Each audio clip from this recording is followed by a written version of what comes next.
నమస్తే SDV news కి స్వాగతం. నేను సుధా. బులెటిన్ల ముందుగా హెడ్లైన్స్. ఏపీలోని జొన్నలగిరిలో 15 టన్నుల బంగారం గనులున్నాయి. కనీస ఆదాయంలో 32% వృద్ధి సాధించామన్న మంత్రి కొల్లు రవీంద్ర. గంజాయి డ్రగ్స్ పై కూటమి ప్రభుత్వం ఉక్కుపాదం. హోంమంత్రి అనిత సమక్షంలో పరవాడ ఫార్మ్ సిటీలో గంజాయి ధ్వంసం. గాజువాక కడితి రోడ్లోని శివ ఫైర్ వర్క్స్ దుకాణంలో భారీ అగ్ని ప్రమాదం. మంటలను అదుపు చేసిన అగ్నిమాపక సిబ్బంది.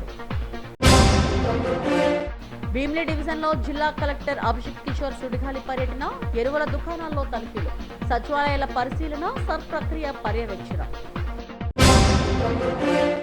ఈ రెండేళ్లలో కనిజ ఆదాయంలో 32% వృద్ధి సాధించామని మంత్రి కొల్లు రవీంద్ర చెప్పారు. అమరావతిలో అధికారులతో కలిసి ఆయన మీడియాతో మాట్లాడారు. టైటానియం స్ట్రాటజిక్ మెటీరియల్ మిషన్ ద్వారా పెట్టుబడుల లక్ష్యం 50,000 కోట్లుగా నిర్ణయించినట్టుగా చెప్పారు. దీని ద్వారా 40,000 ఉద్యోగాలు వస్తాయని అంచనా వేస్తున్నామని తెలిపారు. కూటమి ప్రభుత్వం వచ్చాక 35 లక్షల టన్నుల ఇసుకను స్వాధీనం చేసుకుని దీన్ని ఉచితంగా పంపిణీ చేస్తున్నట్టు వెల్లడించారు. గత ప్రభుత్వంలో 3.91 కోట్ల టన్నుల ఇసుక అక్రమ తవ్వకాలు జరిగాయని చెప్పారు. గత ప్రభుత్వం మైనింగ్ అక్రమాలపై న్యాయస్థానాలు 18 కోట్ల జరిమానాలు విధించాయని తెలిపారు. వర్షాకాలం నేపథ్యంలో 64.24 లక్షల టన్నుల ఇసుకను ముందస్తు నిల్వలుగా ఉంచామని వెల్లడించారు. ఇదిలా ఉంటే గోల్డ్ మైన్స్ రాష్ట్రంలో పుష్కలంగా ఉన్నాయని తెలిపారు. జొన్నలగిరిలో 15,000 ఎకరాలను 10 ఏళ్ల క్రితం లీజుకు ఇచ్చామని తెలిపారు. ఆ ప్రాంతంలో ఇప్పటి వరకు 500 ఎకరాల్లో తవ్వకాలు జరపగా 15 టన్నుల గోల్డ్ ఉన్నట్టు గుర్తించామని చెప్పారు. ఇంకా 10,000 ఎకరాల్లో తవ్వకాలు జరపాల్సిన అవసరం ఉందన్నారు. రామగిరి, గవాకులు, చిగురుగుట్ట ప్రాంతాల్లో కూడా గోల్డ్ మైన్స్ ఉన్నట్టు తేలిందన్నారు. వీటిని వేలం వేస్తామని, దీంట్లో రాష్ట్ర ప్రభుత్వానికి రాయల్టీ 4% మాత్రమే వస్తుందని తెలిపారు. శ్రీకాకుళం నుండి కృష్ణా జిల్లా వరకు సాగర్ తీరంలో రేర్ ఎర్త్ మినరల్స్ ఉన్నాయని, ముఖ్యంగా విశాఖ ఆర్కే బీచ్ లో కూడా ఎక్కువగా ఉన్నాయని వెల్లడించారు. అందుకనే మైనర్ మినరల్ పాలసీ తీసుకొచ్చాం 2025. ఏపీ మైనర్ మినరల్ పాలసీలో ఏదైతే సీఎన్ రైజర్ ఫీజెస్ అదనంగా వాళ్ళు వసూలు చేశారు, కన్సల్టేషన్ ఫీజు అని, సీఎన్ రైజ్ ఫీజు అని, వీటినన్నిటిని కూడా 50% నుంచి 100% తగ్గించాం. దానివల్ల తగ్గింది. వాళ్ళు తీసుకున్నటువంటి నిర్ణయాల వల్ల ఆ కన్సల్టేషన్ ఫీజెస్ అన్నీ కూడా ఎడిషనల్ అవడం వల్ల ఆదాయం పడిపోయింది. అట్లాగే ప్రీమియం వార్షిక డెడ్ రెంట్కి సంబంధించి 10 times నుంచి 5 timesకి తగ్గించాం. తగ్గించడం వల్ల వాళ్ళకు కూడా కొంత వెసులుబాటు వచ్చి వాళ్ళు కూడా యాక్టివ్గా చేయడానికి ముందుకు వచ్చారు. అలాగే కొత్త లీజుల కాల పరిమితి 20 years నుంచి 30 yearsకి పెంచాం. రెన్యువల్ పీరియడ్ కూడా 10 years నుంచి 20 yearsకి రెన్యువల్ పీరియడ్ కూడా పెంచాం. లాస్ట్ జగన్మోహన్ రెడ్డి గవర్నమెంట్లో వాళ్ళు కొన్ని ప్రైవేట్ సంస్థలకి, జేపీ వెంచర్స్ లిమిటెడ్ వారికి, అలాగే జీసీకేసీ అని చెప్పి, ప్రతిమా ఇన్ఫ్రాస్ట్రక్చర్స్ అని చెప్పి వాళ్ళకి ఇవన్నీ కూడా అప్పచెప్పడం జరిగింది.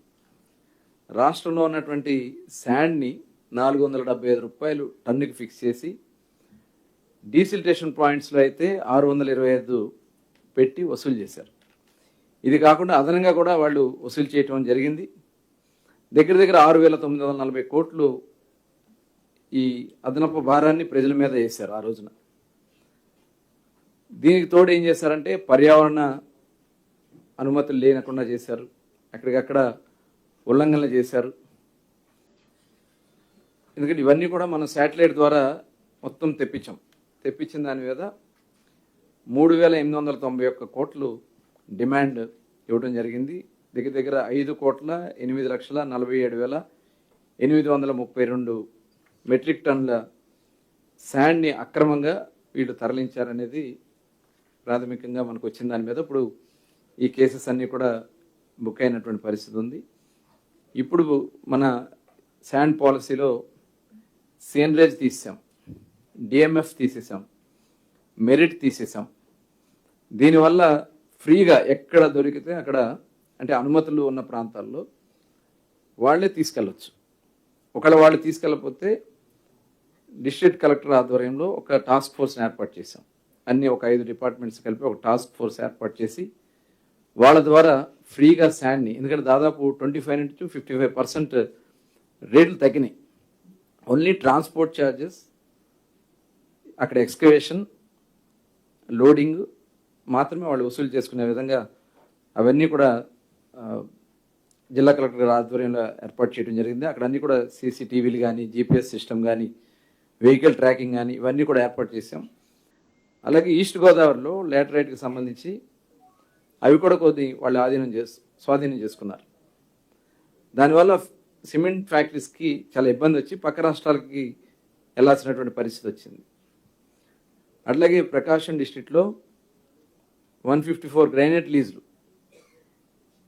23 కేసులకి 614 కోట్లు డిమాండ్ నోటీస్ ఇచ్చారు. ఇవన్నీ కూడా చేసినటువంటి విధానం. చిత్తూరు జిల్లాలో కూడా శ్రీ వెంకట సాయి 248 కోట్లు డిమాండ్. గంజాయి డ్రగ్స్ పై కూటమి ప్రభుత్వం ఉక్కుపాదం మోపిందని మంత్రి వంగలపూడి అనిత అన్నారు. 5 జిల్లాల్లో పట్టుబడ్డ 20,876 కేజీల గంజాయి, 23 కేజీల హాసిస్ ఆయిల్ ను ఫార్మాసిటీలోని కోస్టల్ వేస్ట్ మేనేజ్మెంట్ ప్లాంట్ లో ధ్వంసం చేశారు. మంత్రి అనితతో పాటు ఐజీ గోపీనాథ్ జెట్టి, అనకాపల్లి జిల్లా ఎస్పీ తుహిన్ సిన్హా, పెందుర్తి ఎమ్మెల్యే పంచకల రమేష్ బాబులు పాల్గొన్నారు. అనంతరం మంత్రి అనిత మీడియాతో మాట్లాడారు. 18 నెలల కాలంలో 5 సార్లు గంజాయిని ధ్వంసం చేశామని చెప్పారు. తాజాగా 20,000 కేజీల గంజాయిని ధ్వంసం చేశామని తెలిపారు. గంజాయి బారిన పడకుండా యువతను రక్షించుకోవడమే తమ ధ్యేయమని చెప్పారు. గిరిజనుల గంజాయి సాగు వీడి ప్రత్యామ్నాయ పంటల వైపు దృష్టి పెట్టారు. సీఎం చంద్రబాబు ఆదేశాలతో ఏర్పడ్డ ఈగల్ వ్యవస్థ సలహాలు, సూచనలను ఒడిశా పోలీసులు కూడా స్వీకరిస్తున్నారని తెలిపారు. ప్రపోజల్స్ గవర్నమెంట్ పంపించిన వాటిలో కూడా దగ్గర 51 మందిని జైలుకి పంపించడం జరిగింది. వీటితో పాటు రౌడీ షీట్ అంటే 4-5 కేసులు ఎదుర్కొంటేనే రౌడీ షీట్ కాదు, గాంజా కేసులు ఎదుర్కొన్న ప్రతి ఒక్కరి మీద కూడా ఇప్పుడు రౌడీ షీట్ ఓపెన్ చేయడానికి కూడా సిద్ధపడుతుంది. 1-2 ఉన్నాయంటే కనుక ఎంతవరకైనా ముందుకెళ్ళి వాళ్ళకి రౌడీ షీట్స్ ఓపెన్ చేసి దగ్గర 1942 హిస్టరీ షీట్స్ ని కూడా ఈరోజు ఓపెన్ చేసుకున్నాం. అంటే ఒక భయాన్ని క్రియేట్ చేయాలి. అట్ ద సేమ్ టైం మీ అందరికీ తెలుసు, NW కేసెస్ లో 497 మంది అబ్స్కాండ్ అయిపోతే 64 ప్రత్యేక బృందాలను ఏర్పాటు చేసుకుని ఎవరైతే అబ్స్కాండ్ అయిపోయారో వాళ్ళందరినీ కూడా 419 NBW ముద్దాయిలను కూడా అరెస్ట్ చేయడం జరిగింది 1.5 year లో, ఈ 2 years లో కూడా. అంటే ఓవరాల్ గా మేము చెప్పేది ఏంటంటే, ఇంకొంచెం ఇప్పుడు ఏంటంటే అరెస్ట్ చేయడం ఒక ఎత్తు, జైలు దగ్గరికి వెళ్తే ఈ గాంజా ముద్దాయిలు ఎవరైతే రిమాండ్ ఖైదీలు ఉన్నారో వాళ్ళు ఓవర్ఫ్లో అవుతుంది. ఎందుకంటే మాక్సిమం ఎఫెక్టివ్ గా వర్క్ చేస్తున్నారు, పట్టుకుంటున్నారు, తీసుకెళ్లి మన సెంట్రల్ జైలు అప్పుడే మేజర్ సెంట్రల్ జైల్లో పెడుతున్నారు. 2,000 మంది సెంట్రల్ జైల్లో ఉన్న ఆ ఖైదీలు ఎవరైతే కెపాసిటీ ఉందో అందులో 1,200 మంది మనకి గాంజా కేసులు రిమాండ్ ఖైదీలు ఎక్కువ మంది ఉన్నారు. సో వీళ్ళకి త్వరితగతిన కంపల్సరీగా శిక్షలు పడాలి. దీనికి ప్రత్యేకంగా ఇందాక చెప్పినట్టుగా లా యూనివర్సిటీ వాళ్ళతో కోఆర్డినేషన్ మీటింగ్స్ పెట్టుకొని ఎక్కడా కూడా విచారణలో కూడా జాప్యం లేకుండా, ఇన్వెస్టిగేషన్ లో కానీ, ప్రూఫ్లు సబ్మిట్ చేయడంలో కానీ, ఎక్కడ కూడా ఎవిడెన్స్ సబ్మిట్ చేయడంలో కానీ ఎక్కడ కూడా గ్యాప్ లేకుండా చాలా మందికి ఈరోజు శిక్షలు పడే పరిస్థితి కూడా మనకు కనిపించింది. దీనిలోని సుమారుగా ఈ రేంజ్ లో 182 మంది అధికారులు పాల్గొని కెపాసిటీ బిల్డింగ్ కూడా మనం ముందుకు వచ్చిన పరిస్థితి. అంటే ఈ రోజు మేము జీరో కల్టివేషన్ అనేది ఒకటి, at the same time zero tolerance. ఈ గాంజాని బేస్ చేసుకున్నాం, డ్రగ్స్ ని బేస్ చేసుకున్నాం. ఎందుకు మేము దీని మీద ఇంత పర్టికులర్ గా ఉన్నామంటే, మేము గత పరిశోధనలో కానీ మేము చూసుకున్న మా తాలూకా రిపోర్ట్స్ లో కూడా because of ganja and drugs crime rate అప్పట్లో విపరీతంగా పెరిగింది. ఈ రోజు క్రైమ్ రేట్ కూడా ఓవరాల్ గా 14% తగ్గింది అని చెప్పుకోవడానికి మేము గర్వపడడానికి కూడా ప్రధానమైన కారణం ఏంటంటే, ఈ గాంజాని మేము అరికడుతున్నాము, ఈ గాంజా విషయంలో కల్టివేషన్ ఆపగలిగాము, ట్రాన్స్పోర్టేషన్ విషయంలో కూడా అంతే పక్కాగా మేము ఉండి పని చేసుకుంటున్నాము. ఇదొక మేజర్ మనకి రీజన్ కూడా మనకి ఉంది అని చెప్పడానికి ఈరోజు హ్యాపీగా ఫీల్ అవుతున్నా. అట్ ద సేమ్ టైం మీ అందరికీ తెలుసు, ఒక్కొక్క ఎస్పీ ఒక్కొక్క ప్రోగ్రామ్ పెట్టారు. నిజంగా ఎస్పీలని నేను అప్రిషియేట్ చేయాలి. ఎంత ఒక పక్క నుంచి ఐజీలుగా గోపీనాథ్ గారు కానీ, ఇక్కడ ఎమ్మెల్యేలుగా. గాజువాక కణితి రోడ్లో అగ్ని ప్రమాదం చోటు చేసుకుంది. శివ ఫైర్ వర్క్స్ దుకాణంలో అకస్మాత్తుగా మంటలు చెలరేగాయి. దుకాణం నుండి భారీగా పొగలు రావడంతో స్థానికులు భయంతో పరుగులు తీశారు. సమాచారం అందుకున్న అగ్నిమాపక సిబ్బంది ఘటనా స్థలానికి చేరుకొని మంటలను అదుపులోకి తీసుకొచ్చారు. రద్దీగా ఉన్న మార్కెట్లో ఫైర్ వర్క్స్ దుకాణానికి అనుమతులు రద్దు చేయాలని స్థానికులు డిమాండ్ చేశారు. ఇక్కడ ఉన్న శివ ఫైర్ వర్క్స్ కు పోలీసుల నుండి అనుమతి లేదని, యాజమాన్యం కోర్టుకు వెళ్లి అనుమతులు తెచ్చుకున్నట్టు సౌత్ ఏసీపీ శ్రీనివాస్ వివరణ ఇచ్చారు. షాప్ యజమానిపై చర్యలు తీసుకుంటామని తెలిపారు. కొట్టు గజ్జల గల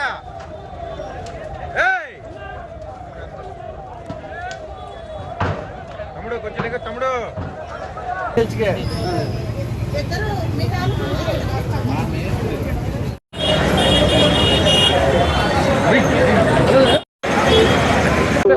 దురదృష్టవశాత్తు ఇది ఫైర్ బాక్స్లో షాపులు ఉన్నటువంటి ఈ ఫైర్ ఫైర్ క్రాకర్స్ మరి అంటుకోవడం జరిగింది, బర్స్ట్ అయ్యడం జరిగింది.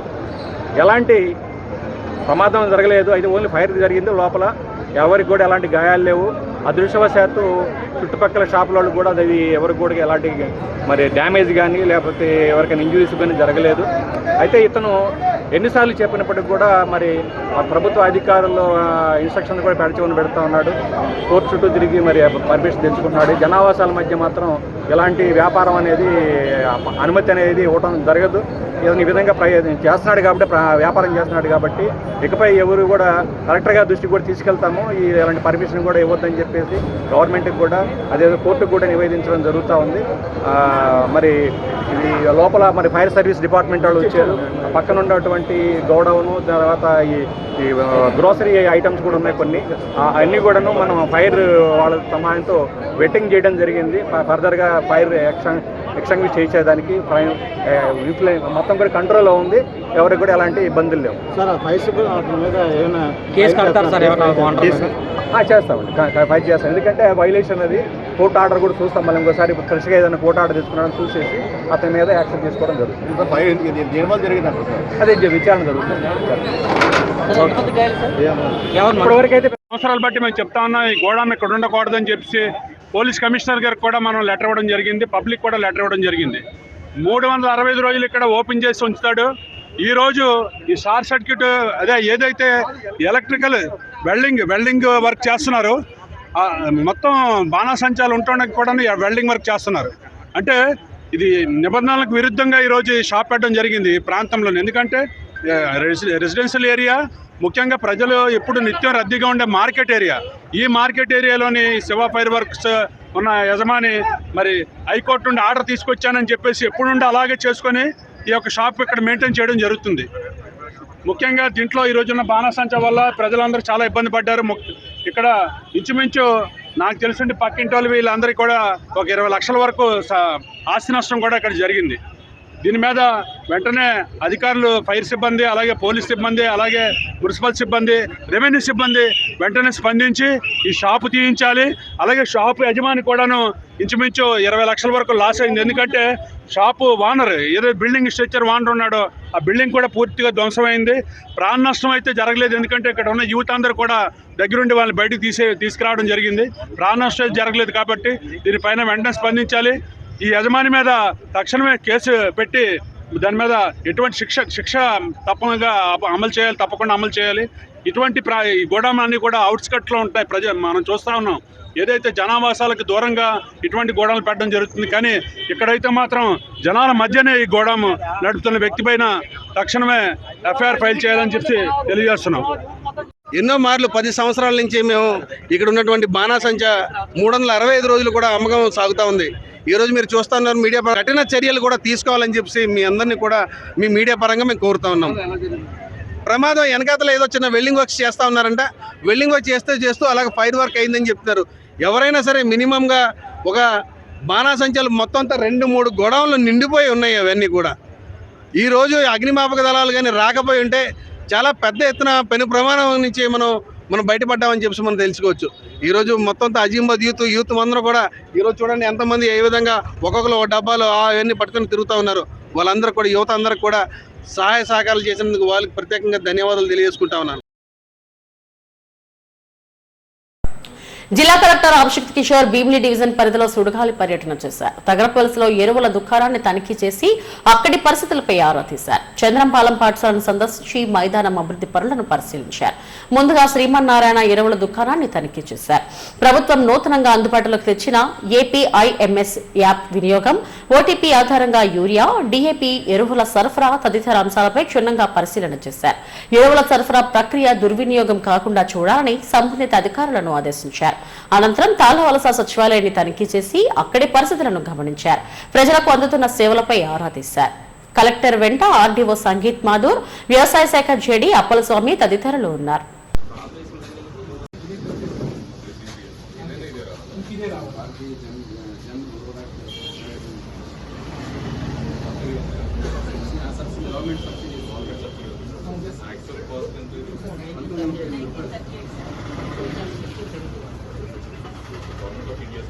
ఇంకా రైతులకి ఇంకా పుష్టి తెలియక అది ఎక్కువ అనుకుంటే కానీ అప్పటి నుంచి కూడా సబ్సిడీ మీటింగ్స్ ఎగ్జాంపుల్ చెప్తున్నాను.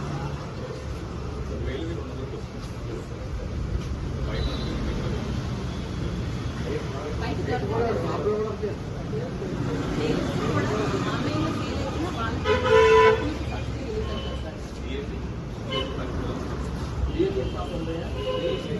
రికార్డ్స్ కూడా మనం చూసుకుంటాం సార్. ఆ రైతు కూడా వచ్చారనుకోండి సార్, వాళ్ళని రాగానే వాళ్ళ ఓటీపీ సేమ్ ఎలా అయినా ప్రతి ఒక్కరికి ఆధార్తో ఓటీపీ చేసిన తర్వాత వీళ్ళకి ట్రైనింగ్ ఉంటుంది. అది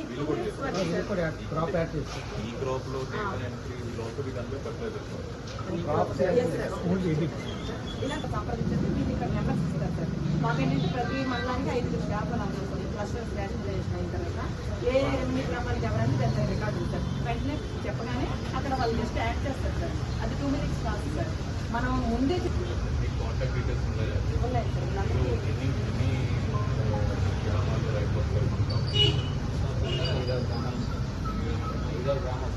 సార్.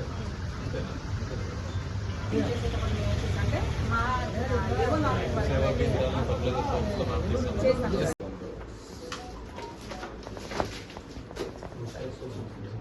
హౌస్ ట్యాక్స్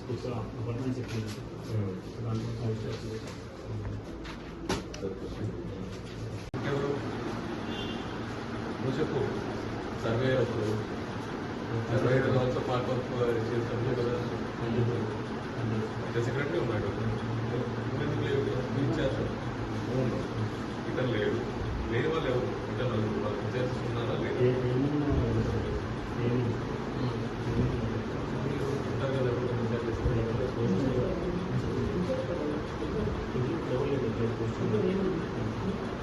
ఇన్ఛార్జ్ సంతానం పెట్టలేదు.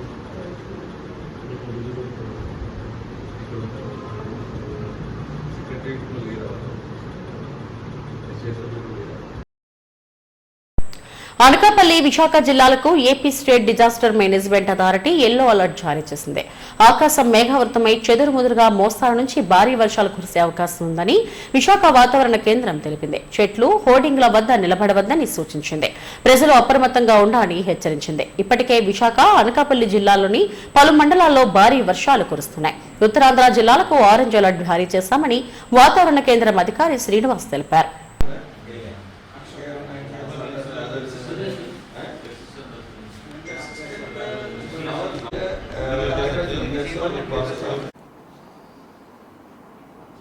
అలాగే నెక్స్ట్ నిన్నటి వరకు చూస్తే దక్షిణ కోస్తాలో హీట్ వేవ్ కండిషన్స్ కూడా కొన్ని చోట్ల ఏర్పడినట్టుగా కూడా తెలుస్తాం.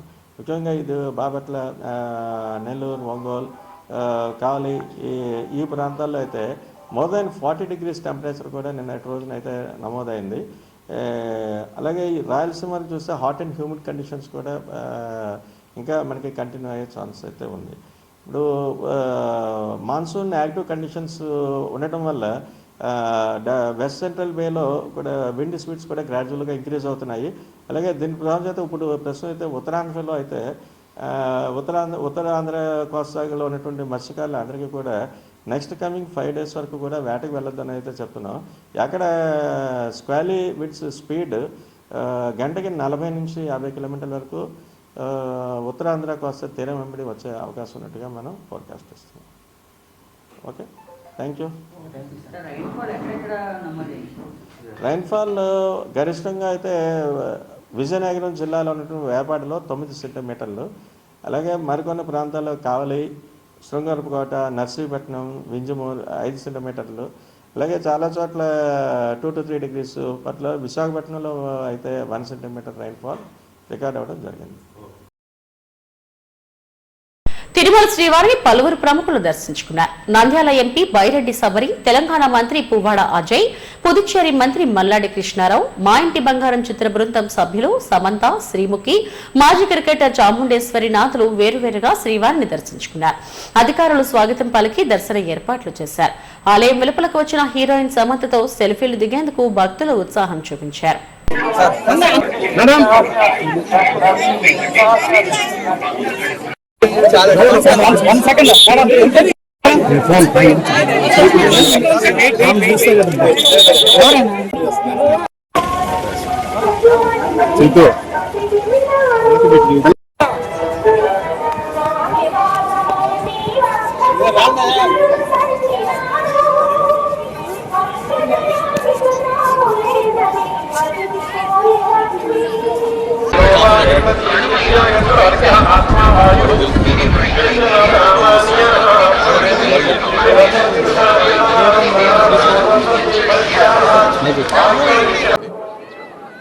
చాలా సంతోషం. ఇరు రాష్ట్రాలు, ఇటు ఆంధ్రప్రదేశ్ అటు తెలంగాణ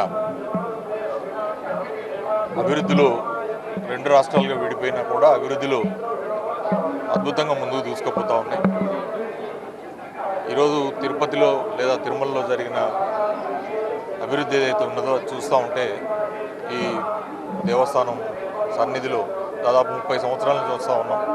మా నాన్నగారు పువ్వాడ నాగేశ్వరరావు గారు మరి సిపిఐ ఫ్లోర్ లీడర్ ఉన్నప్పుడు, పిఎసి మెంబర్గా ఉన్నప్పుడు అప్పటి నుంచి కూడా కమిటీస్తో వచ్చేవాళ్ళం.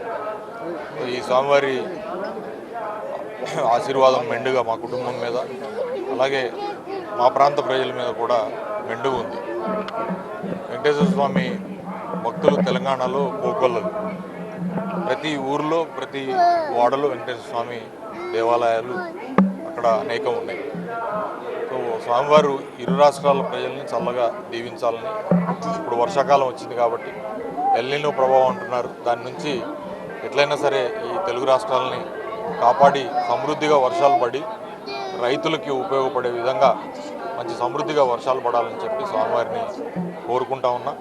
అట్లనే మరి ఇతర విషయాల్లో కూడా రెండు తెలుగు స్పీకింగ్ ప్రజలు కూడా భావోద్వేగాలకు లోను కాకుండా చక్కగా కలిసిమెలిసి పనిచేయడానికి రాబోయే రోజులు ఆ స్వామివారి ఆశీర్వాదంతో కలిసి వస్తాయని చెప్పి మనస్ఫూర్తిగా నమ్ముతా ఉన్నా. ఓం నమో వెంకటేశ్వర. మోటార్ సైకిళ్ల చోరీలకు పాల్పడుతున్న ఘరానా దొంగ పోలీసులకు చిక్కాడు. ఈ కేసుకు సంబంధించిన వివరాలను వన్ టౌన్ పోలీసులు మీడియాకు తెలిపారు. కోనసీమ జిల్లా పసలపూడి గ్రామానికి చెందిన గోరస శ్రీనివాస్ చెడు వ్యసనాలకు బానిసై కష్టపడకుండా అడ్డదారిలో డబ్బు సంపాదించాలని నిర్ణయించుకున్నాడు. మోటార్ సైకిళ్ల దొంగతనానికి అలవాటు పడ్డాడు. రైల్లో తన సొంతూరు నుండి విశాఖకు వచ్చి బైకులు దొంగతనం చేసి వెళ్లిపోతుంటాడు. పద్మపూజిత ఫైనాన్స్ లో రికవరీ ఏజెంట్ గా పనిచేస్తున్న దత్తి రాసు గత ఏడాది నవంబర్లో తన బంధువును పరామర్శించేందుకు కేజీహెచ్ కు వెళ్లాడు. సిఎస్ఆర్ బ్లాక్ ఎదురుగా బైక్ ను పార్క్ చేశాడు. మధ్యాహ్నం వచ్చి చూసేసరికి మోటార్ సైకిల్ కనిపించలేదు. దీంతో పోలీసులకు బాధితులు ఫిర్యాదు చేశారు. పోలీసులు బృందం ఏర్పడి సాంకేతిక పరిజ్ఞానంతో ఎట్టకేలకు నిందితుడిని పట్టుకున్నారు. చోరీకి గురైన మోటార్ సైకిల్ తో పాటు మరో 8 బైకులు స్వాధీనం చేసుకున్నామని పోలీసులు తెలిపారు. ఇది 5/11/25 ఉదయం కేజీహెచ్ లో బైక్ పోయింది. ఆ కేజీహెచ్ లో బైక్ పోయిన దాని మీద మేము ఇన్వెస్టిగేషన్ స్టార్ట్ చేస్తే, అంటే ఎలా ఇన్వెస్టిగేషన్ అంటే టెక్నికల్ ఇన్వెస్టిగేషన్ అండి. సీసీటీవీ ఫుటేజ్, ఆ తర్వాత ఆయన బార్కి వెళ్ళడం, అది ఇవన్నీ తీసుకోవడం, అక్కడ ఫుటేజ్ పెట్టి ఆయన ట్రాక్ చేస్తే ఈయన మేము క్యాచ్ చేసాం. క్యాచ్ చేసిన తర్వాత ఈయన దగ్గర 9 బైకులు రికవరీ చేసామండి. 9 బైక్స్ రికవరీ చేసాం. ఎక్యూజ్డ్ గొరస శ్రీనివాసు సన్నాఫ్ సత్యనారాయణకి రిమాండ్కి పంపిస్తున్నాం. ఏంటంటే అక్కడ నుంచి ట్రైన్లో వస్తాడట, వచ్చి ఇక్కడ ఉండి ఏదో ఆల్కహాల్ లెక్కర్ తీసుకొని ఈ పాత కీసు తెచ్చుకుంటాడు. ఏదో ఒక కీతో తీసి ఇటు నుంచి బైక్ డ్రైవ్ చేసుకుని వెళ్ళిపోతాడు. ఈయన పాసలపాడు విలేజ్ అండి, రాయవరం మండల్, కోనసీమ డిస్టిక్. ఎక్కడ ఉండడండి, ఏమో అదే చెప్తాడు మీకు. ట్రైన్లో వస్తాడండి. ట్రైన్లో వచ్చిన తర్వాత కేజీహెచ్ రైల్వే స్టేషన్ అక్కడ ఇక్కడ బైకులు ఉంటాయి కదా, ఆల్రెడీ ఈయన మీద 25 కేసులు ఉన్నాయి, 25 కేసెస్ ఉన్నాయి. అన్ని ఏమో ఇదే బైక్ థెఫ్ట్సే. ఈ లాక్స్ తీయడంలో గట్రా మాస్టర్ అయిపోయాడు. ఆయన లాక్స్ తెచ్చుకుంటాడు, పాతవి అరిగిపోయినవి, అవి పెట్టి ఈజీగా తీసేస్తాడు. మనం ఎంత ఈజీగా లాగేస్తాడు. లాగేసి డ్రైవ్ చేసుకుని వెళ్ళిపోతాడు. ఒకళ్ళు పెట్రోల్ లేకపోతే ఆ పెట్రోల్ క్యాప్ లాక్స్ కూడా ఆయన దగ్గర ఉంటాయి, వాటితో తీసుకొని డ్రైవ్ చేసుకుని వెళ్ళిపోతాడు. చేస్తున్నామండి. సీసీటీవీ ఫుటేజ్ చూసి ఇవన్నీ ట్రాక్ చేసామండి. అంటే సీసీటీవీ ఫుటేజ్ ఎంట్రన్స్ ఎగ్జిట్ ఉన్నాయి, కానీ వీళ్ళు అటు ఒక్కోసారి బై మిస్టేక్ పక్క నుంచి అటు నుంచి ఇటు నుంచి వెళ్ళిపోతారు. అయితే ఈ కేసు డిటెక్ట్ చేసింది సీసీటీవీ ఫుటేజ్ వల్ల. 25 కేసులు ఉన్నాయండి, అన్నీ కూడా మోటార్ సైకిల్ అఫెన్సెస్ అన్నది. ఒక్కడే only offence, single man. Konaseema Pasalapadu village, Konaseema district, Rayavaram మండలం. ఇది ఇప్పుడు రికవరీ చేసిన బైకులు 1 టౌన్ అండి, కంచరపాలెం, హార్బర్. విశాఖ జిల్లా కలెక్టర్ అభిషిక్త్ కిషోర్ తగరపువలసలో జరుగుతున్న స్పెషల్ ఇంటెన్సివ్ రివిజన్ సర్ ప్రక్రియను పరిశీలించారు. ప్రజలు బిఎల్ఓలతో మాట్లాడి ప్రక్రియ కొనసాగుతున్న తీరుపై ఆరా తీశారు. సర్ ప్రక్రియ పారదర్శకంగా జరిగేలా చూడాలని అధికారులను ఆదేశించారు.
బీచ్ షాట్స్ పేరిట టూరిజాన్ని అభివృద్ధి చేయాలన్నదే కూటమి ప్రభుత్వ లక్ష్యమని ఉత్తర ఎమ్మెల్యే పెనుమత్స విష్ణుకుమార్ రాజు బీజేపీ అధికార ప్రతినిధి సుహాసిని ఆనందలు అన్నారు.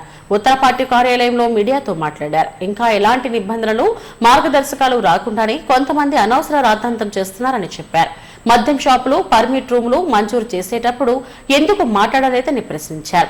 ప్రజల అభిష్టానానికి అనుగుణంగా కూటమి ప్రభుత్వం నడుస్తుందని చెప్పారు. హోంమంత్రి అనితపై మాజీ మంత్రి అమర్ ఎక్కువగా మాట్లాడారని మండిపడ్డారు. వ్యక్తిగత దూషణలకు దిగడం సరికాదన్నారు. పర్మిట్ రూమ్ కంపల్సరీ అంటే రోడ్డు మీద వైన్ షాపు, దాని పక్కనేమో ఫుల్గా డ్రింక్స్ తీసుకునే వాళ్ళు తీసుకోవడానికి అవకాశము కల్పించినటువంటి విషయం. మరి పర్మిట్ రూములు మాట్లాడినప్పుడు ఎవరు మాట్లాడలేదే? ఎందుకు మాట్లాడలేదు? సంఘాలు ఇవన్నీ మాట్లాడాలి కదా. మరి అప్పుడు కాముగా ఎందుకు ఊరుకున్నారు?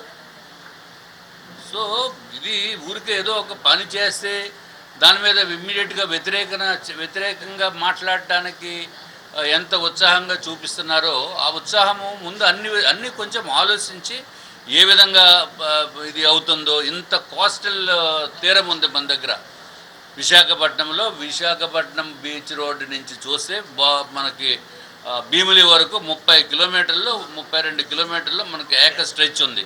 సో దాంట్లో ఎక్కడెక్కడ పెడతారు, ఏం చేస్తారు అనేది. అలాగే విశాఖపట్నంలో ఎన్ని బార్లు ఉన్నాయో తెలుసా?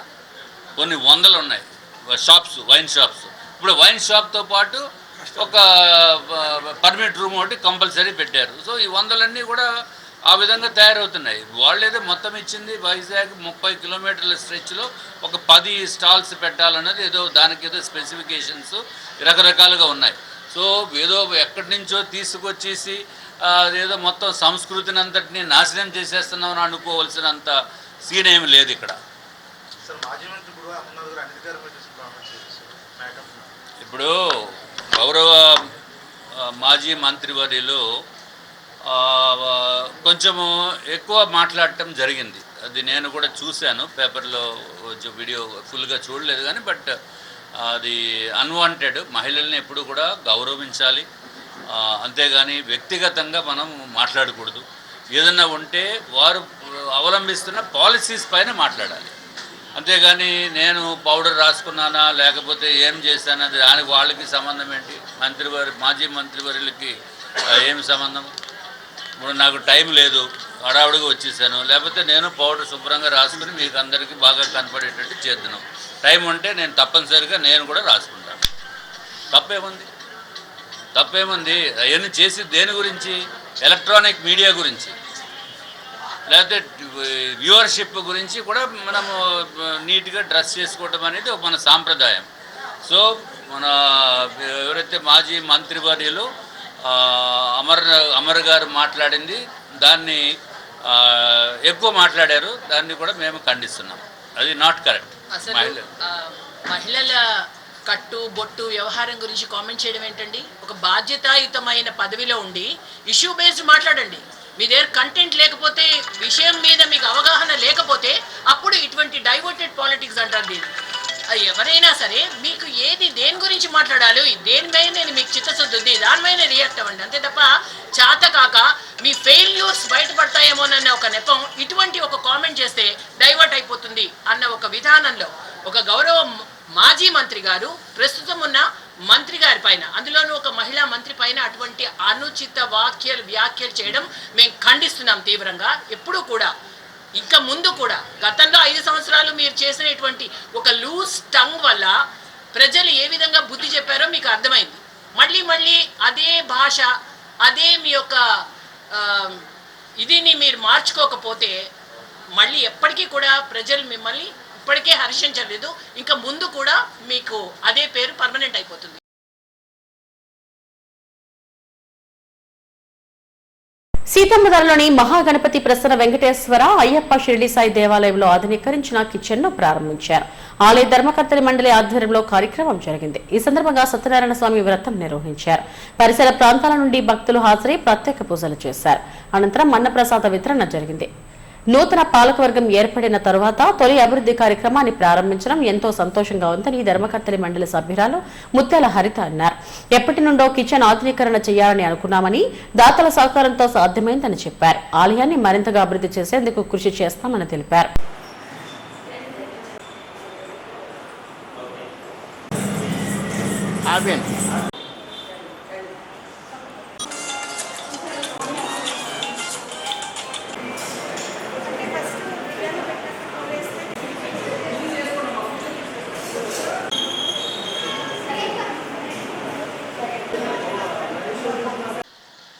నమస్తే సార్, నా పేరు హరిత.